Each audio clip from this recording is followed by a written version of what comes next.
Close your eyes now. Let the darkness settle around you like a wool blanket pulled up to your chin.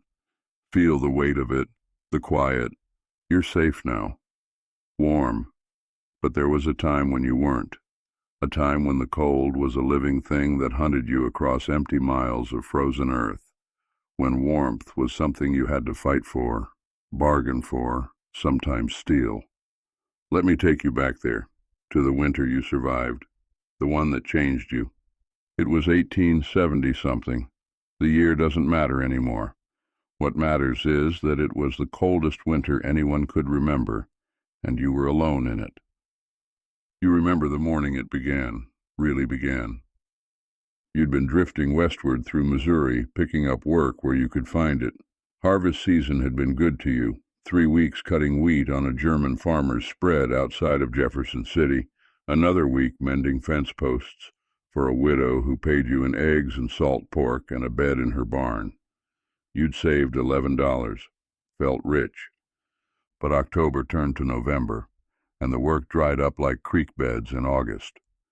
The farmers had no use for extra hands anymore. The cattle were brought in close, the fields lay fallow and hard. You were walking a road somewhere between nowhere and nowhere else when the sky turned the color of a bruise. You could smell it coming, that metallic sharpness in the air that meant snow. Your boots were already worn thin at the soles. Your coat was cavalry surplus, bought off a drunk in Kansas City for $2, and it had stopped keeping the wind out weeks ago. The first flakes fell gentle as ash. You tilted your head back and caught one on your tongue. Cold, clean, a small pleasure, but pleasure turned to worry as the flakes thickened. Within an hour, you couldn't see 20 feet ahead. The road disappeared beneath a white sheet that rose to your ankles, then your shins. The wind found every gap in your clothing, every thin place in your defenses. You walked until your legs burned, until the burning stopped and numbness took its place, which was worse.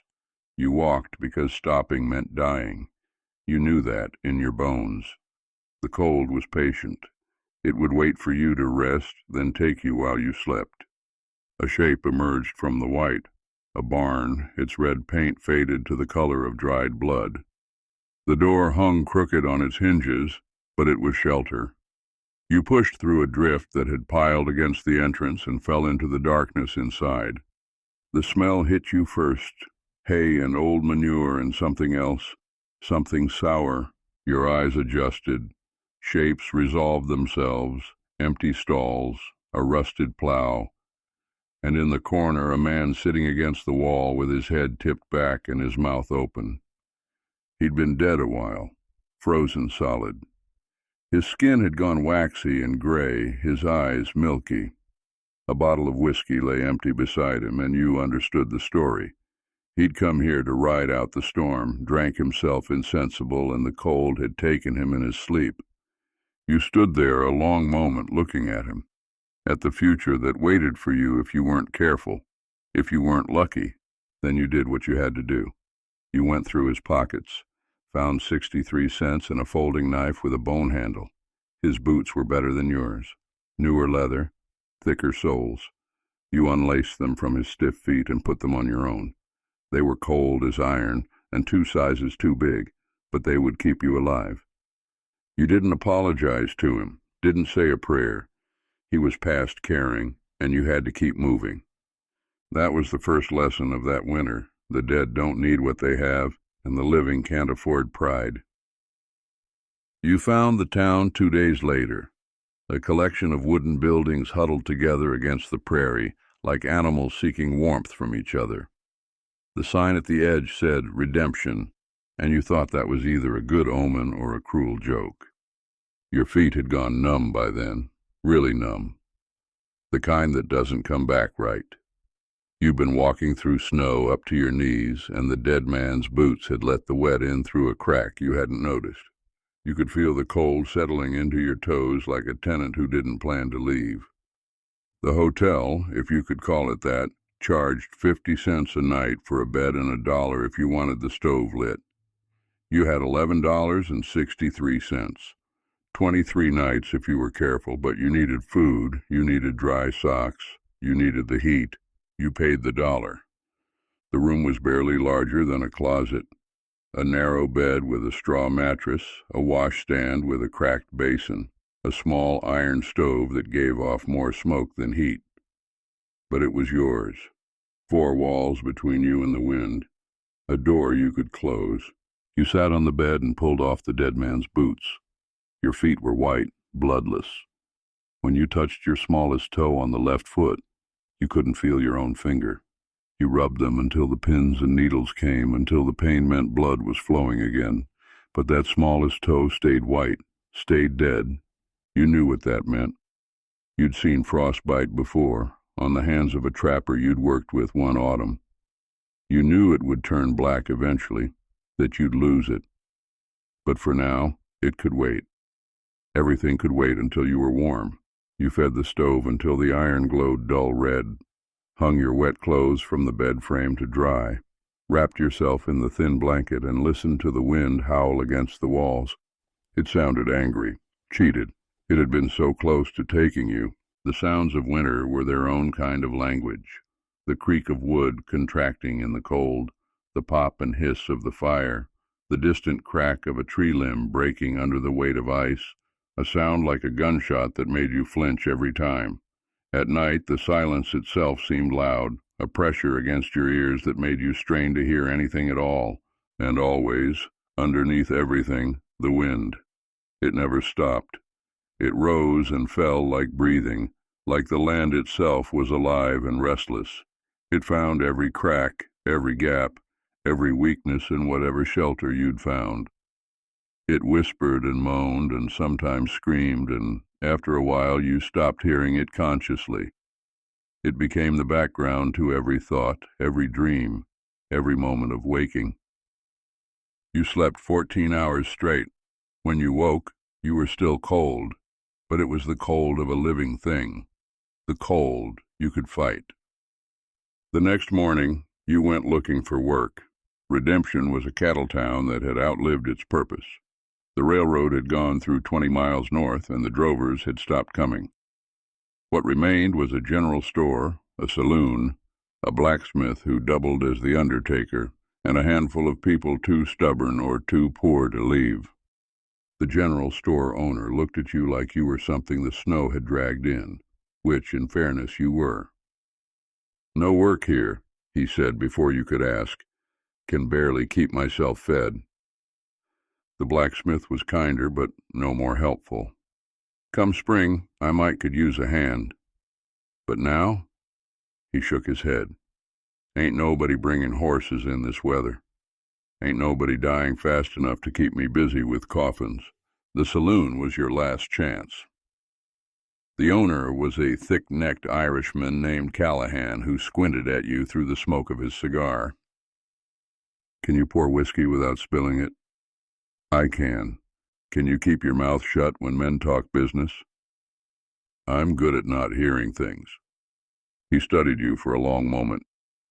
25 cents a night, plus whatever tips the drunks feel generous enough to give. You sleep in the back room. No stealing, no fighting, no opinions. You understand? You understood. 25 cents a night was nothing. Less than nothing. But it came with a roof and a stove and the chance to stay in one place while the world turned white and hostile outside. I understand. That night, you poured whiskey for farmers who had nowhere else to go and cowboys who had nowhere left to ride. You listened to them talk about the cattle they'd lost, the debts they couldn't pay, the wives who had taken the children back east. You kept the glasses full and your face empty. One of them, a young man with eyes too old for his face, watched you for hours without ordering anything but water. When the others had stumbled out into the snow, he approached the bar. "You're new here, passing through, soon as the weather breaks." He smiled without any warmth. "Weather won't break for months, and you don't look like you've got months of money in your pocket." You said nothing, wiped a glass that was already clean. "I know how to make money in winter," he said. "Real money, not nickels from drunks." He leaned closer. There's a man 3 towns over. Banker. Keeps his safe in his house because he doesn't trust the bank he works for. Ironic, ain't it? Your hand stopped moving. I'm not a thief. Neither am I, not usually. But it's going to be a long winter, long and cold, and that banker's got more than he needs while people around here are starving. He slid a piece of paper across the bar, an address, a crude map. Think about it. He left. You stared at the paper for a long time. Then you folded it and put it in your pocket. You weren't a thief. You kept telling yourself that, but you kept the paper. The water problem came first. You didn't think about water much when it flowed easy from pumps and wells and rain barrels, but when everything froze solid, when the creek became a ribbon of ice and the well behind the saloon turned into a dark hole with nothing at the bottom but frost, water became everything. You learned to melt snow in a pot over the stove. Watched a whole bucket reduced to barely a cup of water, most of it lost to steam. It took an hour to get enough to drink, another hour to get enough to wash. And the water tasted wrong, flat and empty, like it was missing something essential. The old-timers in the saloon talked about water the way generals talk about supply lines. They knew which creeks stayed running longest, which wells had never frozen, which barns had cisterns that might still hold liquid. Information was currency, and you listened carefully, filing it away. One morning you walked 3 miles through knee-deep snow to reach a spring someone had mentioned. It was still flowing, barely, a trickle thinner than your finger, and the ice had formed a dome over it, a small cathedral of frozen water with that precious liquid heart. You filled every container you had, walked back with 40 pounds of water on your shoulders, your lungs burning, your legs shaking. That water lasted 4 days. Then you made the walk again. This was survival. Not the dramatic kind from stories with wolves at the door and desperate last stands. Just the slow, grinding work of keeping yourself alive, finding water, finding warmth, finding enough food to keep your body moving. Day after day, with no end in sight. December came like a punishment. The temperature dropped so low that the whiskey froze in its bottles and had to be thawed by the stove before it could be poured. The water in the rain barrel turned to solid ice. You learned to melt snow in a pot, watching it reduce to barely a cupful of water, never enough, always leaving you thirsty. Your toe turned black just as you'd known it would. The pain came and went, sharp some days, absent others. You bound it tight and tried not to look at it, tried not to think about what would happen if the rot spread. The cough started in the second week of December. At first you told yourself it was just the smoke from the stove, the dry air, the dust from the saloon floor. But it deepened, rattled in your chest like something loose and broken. You woke in the night gasping, and in the morning there was blood on your pillow. You knew what blood in your spit meant. Consumption, the white death, the disease that hollowed you out from the inside until there was nothing left to breathe with. Or maybe it was just the cold, just your body protesting. You chose to believe that. You had to. Christmas Eve, Callahan closed the saloon early. Even the drunks had families to go to, or at least the memory of families. You sat alone in the back room listening to the wind and thought about the paper in your pocket. You counted your money that night the way you did most nights. It had become a ritual, a rosary of sorts, coins clicking against each other in the dim light. $6.12. You'd spent more than you planned on medicine for the cough, a bottle of elixir that the general store owner swore would fix you up. It hadn't, but you'd been desperate enough to try, desperate enough to part with $2 you couldn't afford to lose. You did the math in your head, the same math you'd done 100 times. $1 a day for the room and heat, 25 cents earned per night, 75 cents lost each day, assuming nothing went wrong. At this rate, you'd be broke by the end of January, and January was a long way from spring. The economics of winter were brutal and simple. Everything cost more because everything was harder to get. Firewood that cost $1 in October cost $3 now. Eggs were 20 cents each when you could find them. Salt pork had doubled in price. The general store owner didn't apologize for it. He just shrugged and said the same thing everyone said. It's a hard winter. You learn to eat less, to stretch a meal across 2 days when you could. Your belt had 2 new notches in it, punched with the dead man's knife, and your clothes hung looser every week. Hunger became a companion, a dull ache that never quite went away but that you learned to ignore. 3 towns over, a banker with a safe in his house, enough money to see you through to spring, to buy medicine maybe, to get somewhere warm where the cold couldn't find you. You weren't a thief. But what were you exactly? A drifter, a man without a home, without a family, without a name anyone would remember, a man who had already stolen boots from a corpse. What was the difference, really, between taking from the dead and taking from a man who had more than he needed? The questions circled like wolves. You didn't have answers. You only had the cold and the cough and the paper with the address. The new year came without celebration. The snow kept falling. You were behind the bar when the 2 men came in. You knew trouble the moment you saw them. Something in the way they moved, the way their eyes swept the room and counted the exits. They ordered whiskey and drank it fast, then ordered more.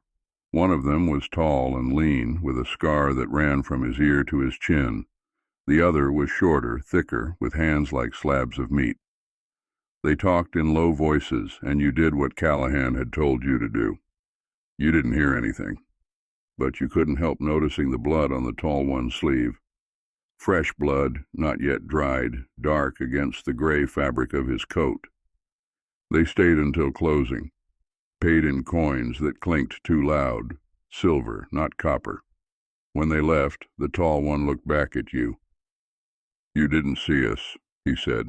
It wasn't a question. "I don't see anyone," you answered. He nodded once and disappeared into the snow. The next morning, the blacksmith came in with news. A family on a homestead 5 miles south had been killed in the night. Father, mother, 2 children. Robbed of everything they had, which wasn't much. The killer or killers had left no tracks. The snow had covered them. You thought about the blood on the tall man's sleeve, the silver coins. You thought about saying something. But to who? There was no law in redemption, no sheriff, no marshal, no one to bring justice to a frozen homestead. And even if there were, you had seen those men's eyes. Men like that didn't forget faces. Men like that came back, so you said nothing. Poured the blacksmith a whiskey on the house and listened to him rage about the cruelty of the world. You nodded in the right places. You kept your mouth shut. That night, you couldn't sleep. You lay on your narrow bed and stared at the ceiling and listened to your own breathing, ragged and wet in your chest. You thought about the children, about what it must have been like for them, the fear, the pain. You thought about the paper in your pocket, the banker 3 towns over. There were degrees to sin. That's what you told yourself. Taking money from a rich man who wouldn't miss it was not the same as killing a family in their beds. You could be a thief without being a murderer. You could cross one line without crossing them all. But even as you thought it, you knew it wasn't that simple. The tall man and his partner, they had probably told themselves something similar once.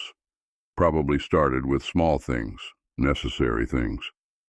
And then the small things grew, and the necessary things stopped being necessary, and before they knew it, they were standing over children in the dark. The wind howled, your chest rattled, sleep wouldn't come. The fever came in the 2nd week of January. One moment you were pouring whiskey, and the next the room was spinning, the faces of the customers blurring into smears of color and shadow.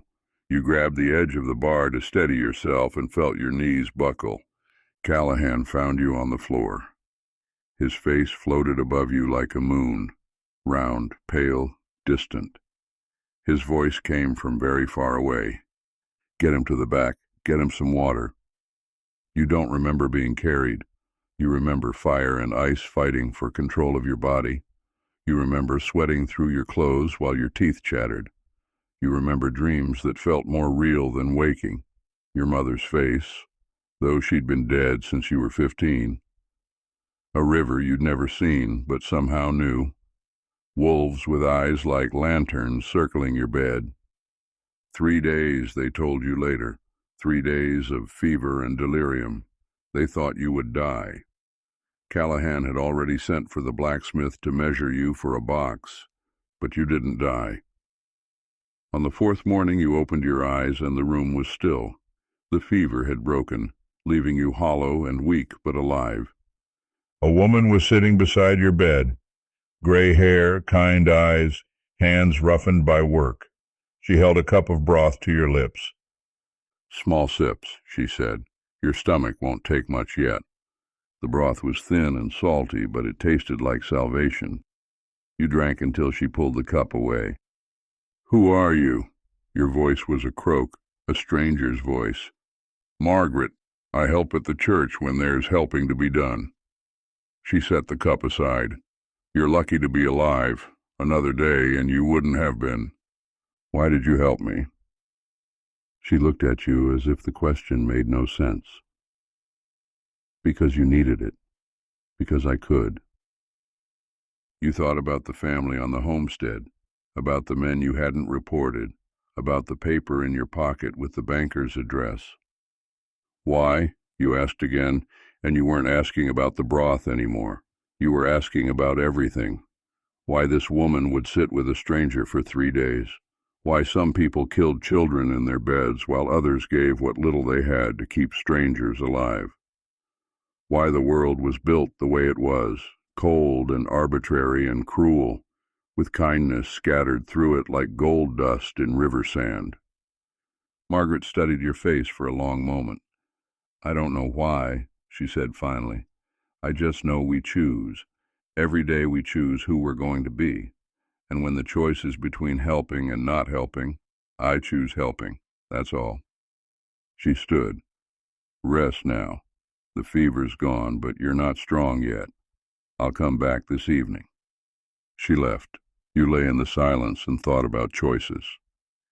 February was endless. The snow kept falling, and then it stopped falling, and then it fell again. The world was white and gray and nothing else. The loneliness hit you hardest in February. Not the loneliness of being alone. You were used to that. The loneliness of being trapped, of seeing the same faces every day, the same walls, the same stretch of snow outside the same window. The world had shrunk to the size of a few rooms, and your mind had started to shrink with it. You caught yourself talking to the stove once. Just a few words muttered under your breath, asking it to burn hotter. You stopped when you realized what you were doing. Stood there in the silence, heart pounding, wondering if this was how it started. If this was how people went mad. The regulars at the saloon were no better. Men who had been talkative in December grew quiet in February. They came in, ordered their drinks, and sat staring at nothing. The cold had worn them down to their bones. Conversation took energy they couldn't spare. You started counting things, the knots in the wooden floor, the cracks in the ceiling, the number of times the wind gusted against the walls in an hour. It was something to do, something to keep your mind moving when your body couldn't. At night you dreamed of warmth, not fire warmth or blanket warmth, but sun warmth. The feeling of light on your face, soaking into your skin, heating you from the outside in. You dreamed of green things, grass and leaves and the smell of growing. When you woke to another gray morning, another frozen world, the loss of those dreams hurt worse than the cold. You went back to work at the saloon, though you were still weak. Your cough had eased but not disappeared. Your blackened toe had fallen off on its own, clean as a leaf dropping from a tree, and the wound had healed over. You walked with a slight limp now, a souvenir of the winter. The young man with the old eyes came back one night. He took his usual seat at the bar, ordered his usual water, and watched you with that same unsettling patience. "You never came," he said eventually, "to see the banker." "I was sick. I heard." He turned his glass in his hands. "You could still come. The money's still there. Winter's still got a ways to go." You reached into your pocket, found the folded paper, unfolded it once, twice, and slid it back across the bar to him. "I'm not going to come." He looked at the paper but didn't take it. "You sure? Things are going to get harder before they get easier. Always do this time of year." "I'm sure." "Why?" He seemed genuinely curious. "You got principles all of a sudden?" You thought about Margaret and her broth, about the choice you make every day, about the men with blood on their sleeves who probably started small. "Something like that." He laughed, a short, bitter sound. "Principles won't keep you warm, won't fill your belly, won't stop your lungs from filling up with blood." He stood, leaving the paper on the bar. "Keep it, in case you change your mind." He walked out into the snow. You watched him go. Then you picked up the paper, carried it to the stove, and fed it to the flames. The fire ate it hungrily. In seconds it was ash. You felt lighter, not happy. You were too tired and too sick and too cold to be happy, but lighter, as if you had set something down that you hadn't realized you'd been carrying. March came grudgingly, like a debtor paying back a loan. The snow didn't melt all at once. It retreated slowly, in patches, revealing the brown earth beneath like skin healing under a bandage. Water dripped from icicles. The frozen creek behind the saloon began to crack and groan, and one morning you woke to the sound of it running again, sluggish but real. You stepped outside and felt something you hadn't felt in months. Warmth, not much.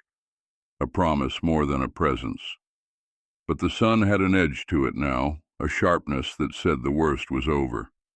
People emerged from their homes like animals from hibernation. They blinked at the light, stretched limbs that had grown stiff from too much sitting by too many fires. They smiled at each other, tentative, disbelieving smiles, as if they couldn't quite trust that they had made it. You had made it, somehow. Against all odds and reason, you had survived. The blacksmith came into the saloon that afternoon. He ordered a whiskey and raised his glass to you. "Didn't think you'd make it," he said. "That fever." He shook his head. "Seen men half your age and twice your size go down to less." "I'm stubborn." "That you are." He drank. "What are you going to do now that spring's coming?" You thought about it. You had $4.37, everything you'd earned through the winter, minus what you'd paid for food and lodging, and the one time you'd bought medicine for your cough. Not enough to go far, not enough to start over, but enough to get somewhere with work, somewhere with warmth. "I'm going to keep moving," you said. "Same as always." The blacksmith nodded. "Good luck to you then. World's hard on drifters, but I suppose you know that better than most." "I do." You shook his hand. It was calloused and warm, rough from the forge, a living hand. A survivor's hand. You left Redemption on a morning in late March, when the last of the snow was retreating to the shadows and the mud had begun to dry on the roads. Callahan gave you an extra $1 for your work. Margaret pressed a bundle of food into your hands, bread and dried meat and 3 apples she'd been saving since fall. You tried to thank her, but the words stuck in your throat. "Just pass it on," she said. "When you find someone who needs it. That's thanks enough." You walked out of town with the sun on your face and the dead man's boots on your feet. They fit better now. You'd stuffed newspaper in the toes to fill the space, and the leather had molded to your stride. They had carried you through the worst of it. You supposed you owed the dead man a debt, or maybe he owed you one, for carrying his boots to places he would never see. The road stretched ahead, brown and muddy and endless. You didn't know where it led. You had never known where any road led, not really. That was the nature of drifting. But for the first time in months, the not knowing didn't feel like a weight. It felt like possibility. You thought about everything the winter had taken from you: a toe, a measure of your lungs' strength, the certainty that you could always keep yourself alive. You thought about what it had given you, the knowledge that you could survive more than you'd believed, the understanding that there were people in the world who helped strangers for no reason other than kindness, the conviction that you didn't want to become the kind of man who killed for money no matter how hard things got. That last thing was worth more than you could put into words. It was a line you hadn't crossed, a choice you had made. It didn't make you good. You knew better than to think that. You had stolen from a dead man. You had stayed silent when children were murdered. You were not innocent, but you were not beyond redemption either. That word on the sign at the edge of town, you understood it differently now. Redemption wasn't a place. It wasn't something you found waiting for you. It was something you built, one choice at a time, one day after another. The winter had almost killed you. But it had taught you something, too. It had taught you who you were when everything was stripped away, when the cold was hunting you and the money was running out and the choices were all hard. You were someone who kept walking, someone who took what he needed to survive but drew a line at what he wouldn't take, someone who could be helped by kindness and could maybe offer kindness in return. It wasn't much, but it was something. It was enough to keep moving. Yeah, and now here you are, warm, safe, listening to my voice in the darkness, remembering a winter that happened so long ago it might have happened to someone else. But it happened to you. The cold happened to you. The hunger and the fear and the cough that wouldn't go away. The dead man in the barn with his boots you needed. The family on the homestead that you couldn't save. The woman with the broth who taught you something about choices. It all happened to you, and you survived it. You're still here. That's worth something. Maybe it's worth everything. The cold will come again. It always does. Not the same cold. You'll never face that winter again. But other kinds. Hardship, loss. Moments when the choices are all bad and the way forward is unclear. When those moments come, remember the winter. Remember what you learned in the frozen dark. Remember that you have survived before, and you can survive again. Remember the dead man's boots, the taste of melted snow, the sound of the wind trying to find a way in. Remember Margaret's broth, thin and salty, and the way it warmed you from the inside out. Remember the paper with the banker's address, and the fire that ate it, and the lightness you felt when it was gone. Remember that you chose. Every day, in 100 small ways, you chose who you were going to be, and the person you chose to be made it through. Now let the memories settle like snow. Let them cover you, soft and silent, as you drift towards sleep. You've earned this rest.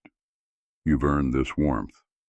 The winter is over. You survived. Sleep now. End of narrative.